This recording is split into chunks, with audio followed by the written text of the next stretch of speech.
Aminado ang Education Department na nahaharap sa learning crisis ang bansa dahil sa dami ng mga estudyanteng hirap sa pagbabasa at sa basic math.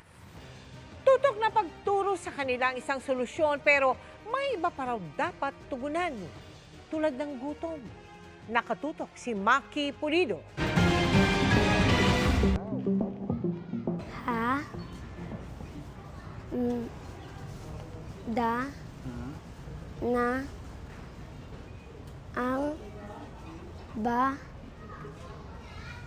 Ko? Anong sinasabi ng binasa mo? Yung bag. Yung bag ay? Hinahanap po. Hinahanap pa yung bag? Apo. Nasa upuan lang. Ha? Nasa upuan lang. Nasa upuan lang yung bag. 2023 na makilala namin ang nooy grade 7 student na ito na paisa-isang pantig lang ang nababasa kahit 12 anyos na.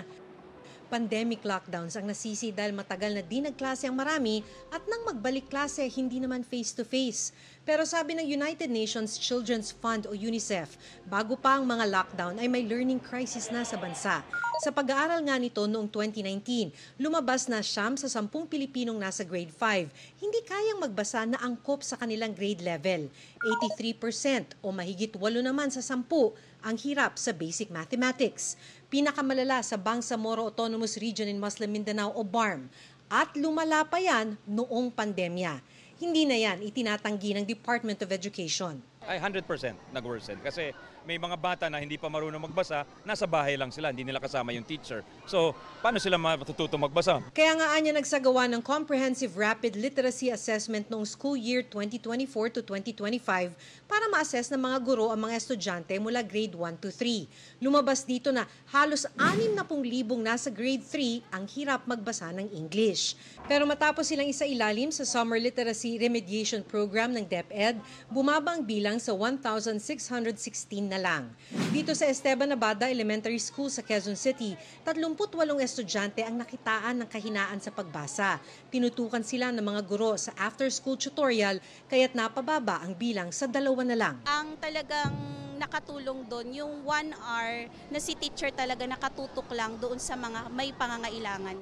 Nahabol man daw nila mga naapektuhan ng COVID lockdown, ngayon naman problema ang gadget kaya't hirap matuto ang mga bata. Actually, ang mga challenges talaga, minsan yung overexposure nila sa gadgets. Di ba yung mga printed material natin, hindi na masyadong pinapansin ng bata kasi nakafocus sa phones.